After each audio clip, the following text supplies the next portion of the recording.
What is the best roadmap for you along with BCom? What else should I do? Because only BCom is going to have its challenges. Every year, 4 lakh commerce students graduate every year in India.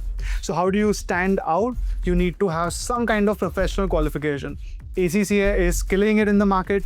Right now, it's one of the largest one of the best options that students take. It has the largest market right now outside of CA and CFA when it comes to India. So you might be thinking, okay, I'll do this international accounting qualification, but how do I go about with it? How do I go about with BCom plus ACCA? That's what we're going to discuss in this video.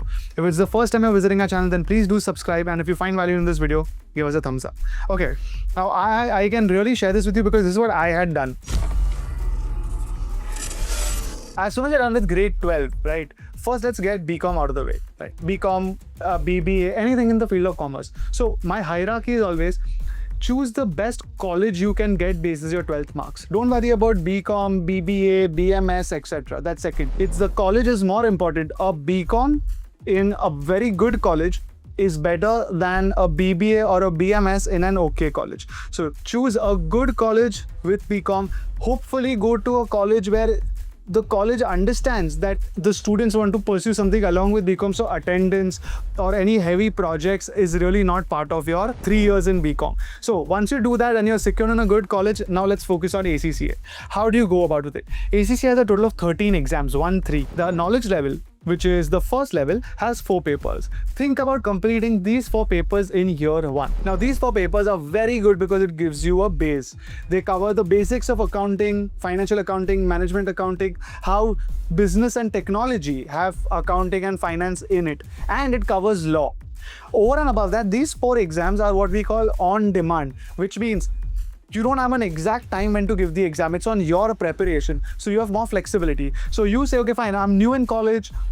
I started doing this financial accounting paper, but instead of giving the exam next week, I want to give it 1 week later. I want a little more time to prepare. You have that option. So this is how you can actually plan. Or you might say, my BCom exams are coming. It's very easy to play around with the final date for knowledge level exams. So by year 1, try and give 4 ACCA exams. When it comes to year 2, you start with your skill level. Now, by this time, hopefully you have a base, you have your base sorted. Skill, which is the second level, and the professional, which is the third level, exams are conducted every March, June, September, and December, 4 times a year. You can give multiple papers each attempt. I would suggest, guys, try in your year 2 and year 3, you have to complete a total of 9 exams. 4 exams in first year, 9 exams in the last 2 years. Let's go with 1 paper per quarter, making it easy for everybody, right? If you're a little more aspirational, ambitious, try and give 6 papers in 1 year. But for now, let's just stick to 1 paper per quarter. So you're in year 2, per quarter, you're going to give the exams. If your ACCA exams date clash with your BCom exams, then you can skip the ACCA exam and give 2 papers in the next attempt. Make sense? Over and above that, for most of you guys, I would also suggest start trying to work, start gaining work experience. I had done this in my second year. After completing the first 4 papers, I started working. A lot of you are like, how can you do college, attendance plus studying for ACCA plus work? Honestly, that time when I was doing it, I never thought so much, so it became easy for me. Today, everybody is looking around and saying that, others around you are telling you, I'm only going to work after I'm done with college. Or you have people who are not studying or not working, only doing college events, taking part in college activities. So you feel everyone is either enjoying or people are doing much lesser. How can I do a professional qualification along with college plus work? But please, guys, don't worry about it. Go all in. Trust me, the end of this video will tell you why. So year 2, complete 4 to 6 exams for ACCA along with your BCom, and if possible, start working. By the time you reach year 3, you will hopefully be at the final level of ACCA along with your work experience, but you've completed the knowledge and most of your skill level papers. Hopefully you've cleared them all, so your base is very strong. You're already way ahead of normal BCom students. Right? BCom has a lot of these subjects of accounting, obviously, and finance and even business, but compared to the level of ACCA, BCom is a breeze. So that also has one advantage for us, that if you're studying ACCA, you have to reduce the time you take to study for your BCom exams because you're going to know most of the things, right? Again, it all happened with me, so I can actually share the same examples with you. Year 3, you're at the professional level. So over here, along with your work experience, give the professional exam with complete seriousness. Hopefully the momentum is on your side. By the time you finish your 3rd year, now you're done with BCom.